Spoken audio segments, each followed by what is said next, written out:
ओम शांति।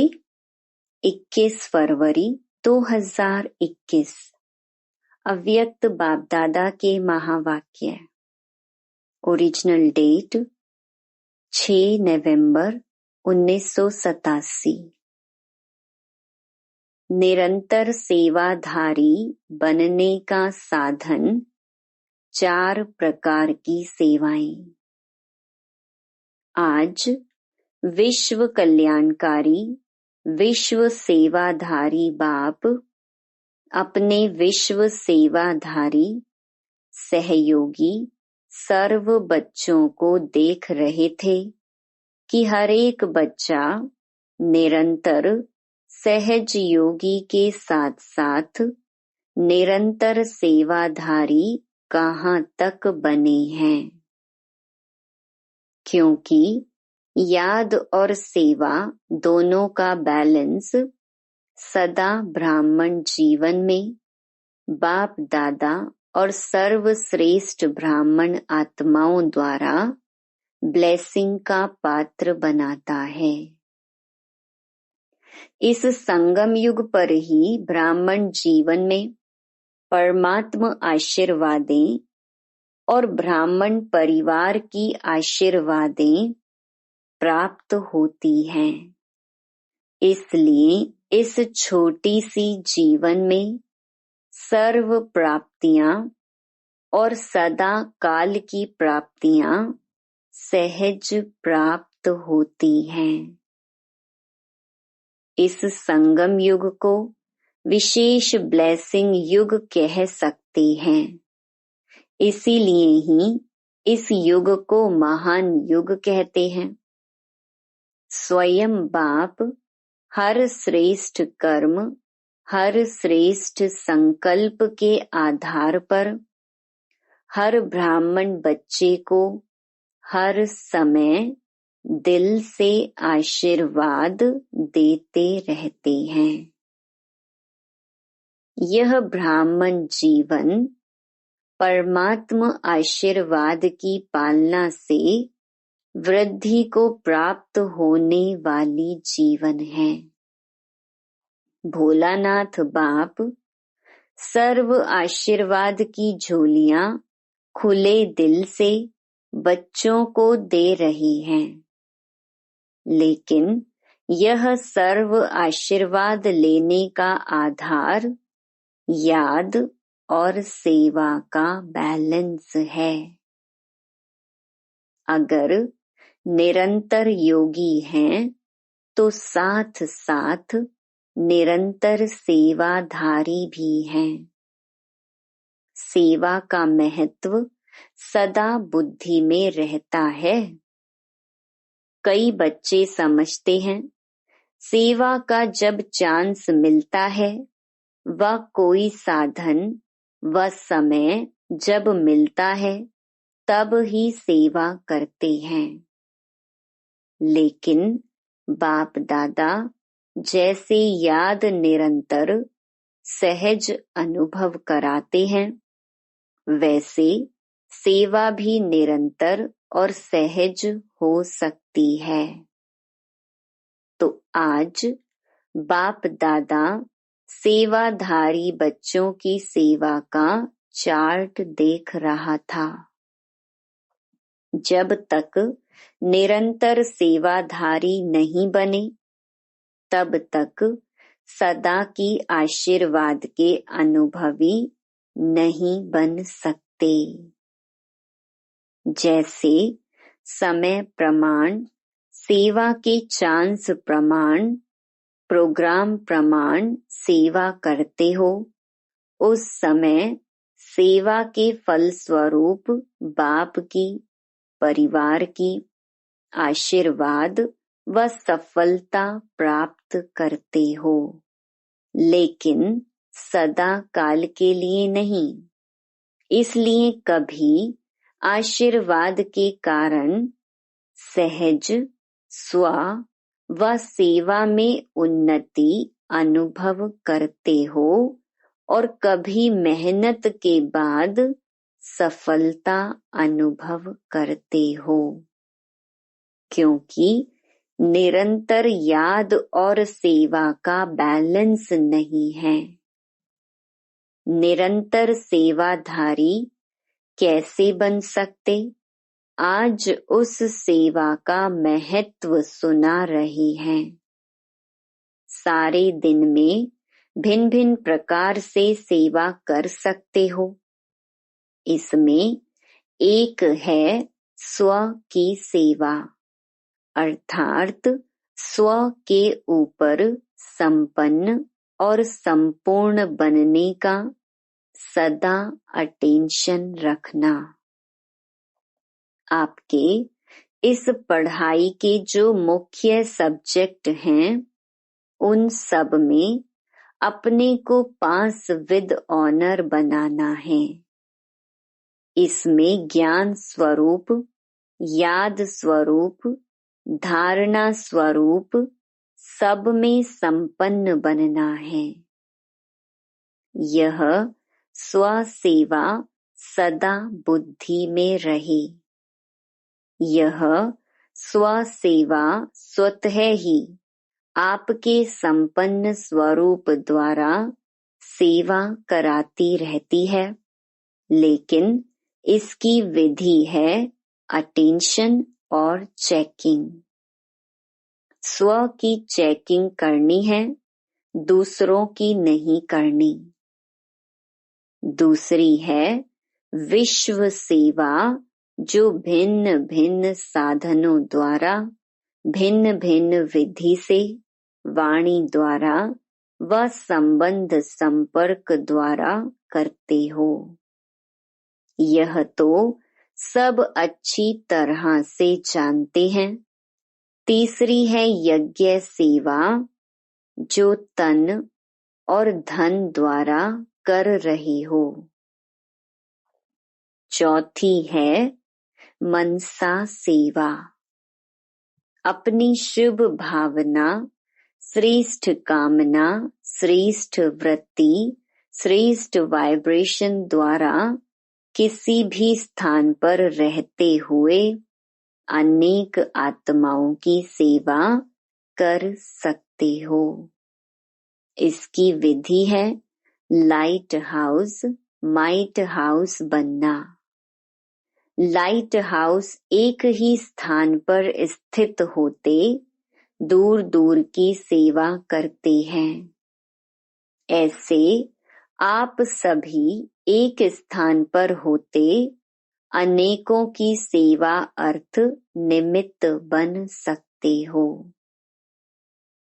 इतना शक्तियों का खजाना जमा है तो सहज कर सकते हो। इसमें स्थूल साधन व चांस व समय की प्रॉब्लम नहीं है। सिर्फ लाइट माइट से संपन्न बनने की आवश्यकता है। सदा मन बुद्धि व्यर्थ सोचने से मुक्त होना चाहिए। मन मनाभव के मंत्र का सहज स्वरूप होना चाहिए। यह चारों प्रकार की सेवा क्या निरंतर सेवाधारी नहीं बना सकती? चारों ही सेवाओं में हर समय कोई न कोई सेवा करते रहो तो सहज निरंतर सेवाधारी बन जाएंगे। और निरंतर सेवाओं पर उपस्थित होने के कारण, सदा बिजी रहने के कारण सहज माया जीत बन जाएंगे। चारों ही सेवाओं में से जिस समय जो सेवा कर सकते हो वह करो, लेकिन सेवा से एक सेकंड भी वंचित नहीं रहो।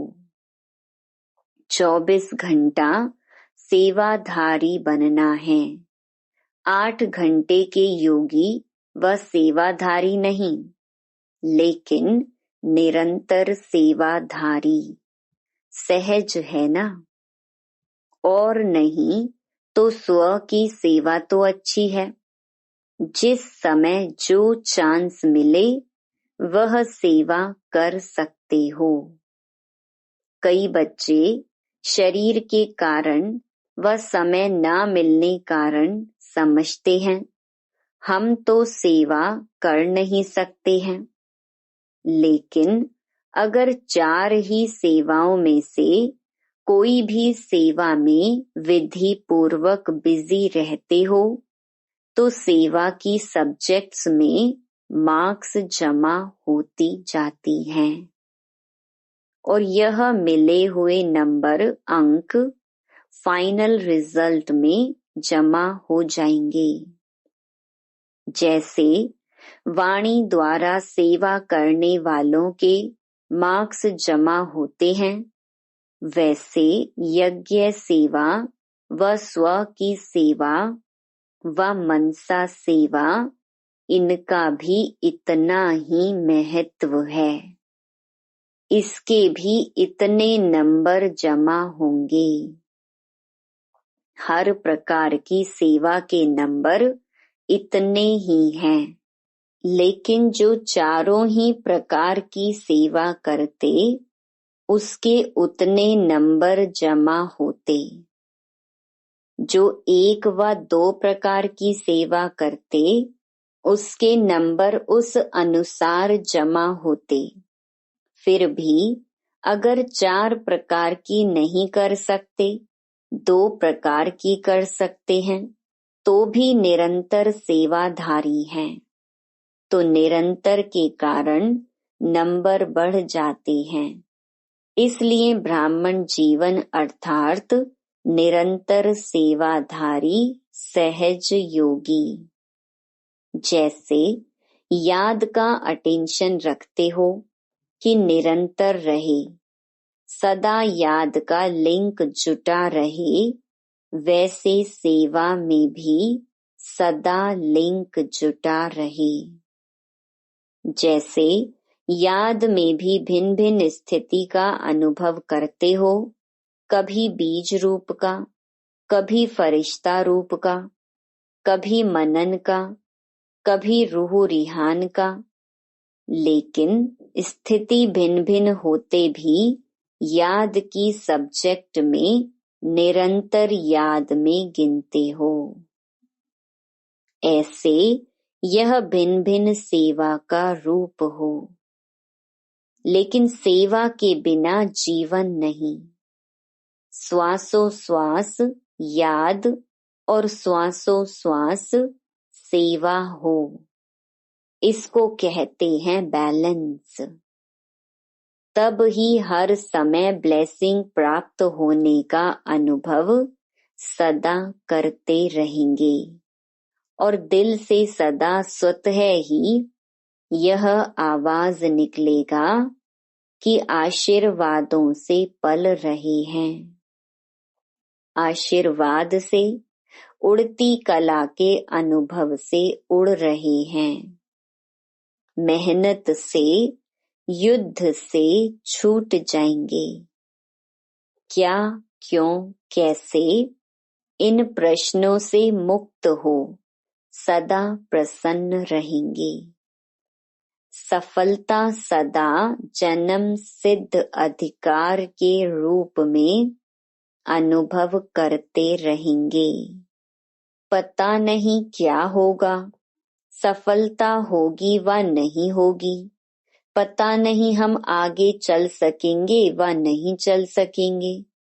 यह पता नहीं का संकल्प परिवर्तन हो तब मास्टर त्रिकालदर्शी स्थिति का अनुभव करेंगे।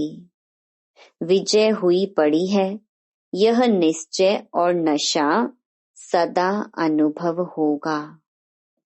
यही ब्लेसिंग की निशानियां हैं, समझा? ब्राह्मण जीवन में महान युग में बाप दादा के अधिकारी बन फिर भी मेहनत करनी पड़े, सदा युद्ध की स्थिति में ही जीवन बिताएं। यह बच्चों के मेहनत की जीवन बाप दादा से देखी नहीं जाती। इसलिए निरंतर योगी, निरंतर सेवाधारी बनो। समझा? अच्छा, पुराने बच्चों की आशा पूरी हो गई ना? पानी की सेवा करने वाले सेवाधारी बच्चों को ऑफरीन शाबाश है, जो अनेक बच्चों की आशाओं को पूर्ण करने में रात दिन सहयोगी हैं। निद्रा जीत भी बन गए तो प्रकृति जीत भी बन गई। तो मधुबन के सेवाधारियों को, चाहे प्लान बनाने वाले, चाहे पानी लाने वाले, चाहे आराम से रिसीव करने वाले, रहाने वाले, भोजन समय पर तैयार करने वाले, जो भी भिन्न भिन्न सेवा के निमित्त हैं, उन सबको थैंक्स देना। बाप दादा तो दे ही रहे हैं। दुनिया पानी पानी करके चिल्ला रही है और बाप के बच्चे कितना सहज कार्य चला रहे हैं। बाप दादा सभी सेवाधारी बच्चों की सेवा देखते रहते हैं। कितना आराम से आप लोगों को मधुबन निवासी निमित्त बन चांस दिला रहे हैं। आप भी सहयोगी बने हो ना? जैसे वह सहयोगी बने हैं तो आपको उसका फल मिल रहा है। वैसे आप सभी भी हर कार्य में जैसा समय उसी प्रमाण चलते रहेंगे तो आपके सहयोग का फल और ब्राह्मणों को भी मिलता रहेगा। बाप दादा मुस्कुरा रहे थे। सतयुग में दूध की नदियां बहेंगी, लेकिन संगम पर पानी घी तो बन गया ना। घी की नदी नलके में आ रही है, पानी घी बन गया तो अमूल्य हो गया ना। इसी विधि से अनेकों को चांस देते रहेंगे। फिर भी देखो, दुनिया में और आप ब्राह्मणों में अंतर है ना। कई स्थानों से फिर भी आप लोगों को बहुत आराम है और अभ्यास भी हो रहा है। इसीलिए राज युक्त बन हर परिस्थिति में राजी रहने का अभ्यास बढ़ाते चलो। अच्छा, सर्व निरंतर योगी, निरंतर सेवाधारी श्रेष्ठ आत्माओं को सदा त्रिकालदर्शी बन सफलता के अधिकार को अनुभव करने वाले, सदा प्रसन्न चित्त संतुष्ट श्रेष्ठ आत्माओं को हर सेकंड ब्लेसिंग के अनुभव करने वाले बच्चों को विधाता वरदाता बाप दादा का याद प्यार और नमस्ते। दादी जी से संकल्प किया और सर्व को श्रेष्ठ संकल्प का फल मिल गया। कितने आशीर्वादों की मालाएं पड़ती हैं। जो निमित्त बनते हैं उन्हों के भी बाप के साथ साथ गुण तो गाते हैं ना। इसीलिए तो बाप के साथ बच्चों की भी पूजा होती है, अकेले बाप की नहीं होती। सभी को कितनी खुशी प्राप्त हो रही है। यह आशीर्वादों की मालाएं भक्ति में मालाओं के अधिकारी बनाती हैं। पार्टियों से अव्यक्त बाप दादा की मुलाकात। पहला, आप सभी श्रेष्ठ आत्माएं सबकी प्यास बुझाने वाले हो ना। वह है स्थूल जल और आपके पास है ज्ञान अमृत। जल अल्पकाल की प्यास बुझाए तृप्त आत्मा बना देता है, तो सर्व आत्माओं को अमृत द्वारा तृप्त करने के निमित्त बने हुए हो ना। यह उमंग सदा रहता है। क्योंकि प्यास बुझाना यह महान पुण्य है। प्यासे की प्यास बुझाने वाले को पुण्य आत्मा कहते हैं। आप भी महान पुण्य आत्मा बन सभी की प्यास बुझाने वाले हो।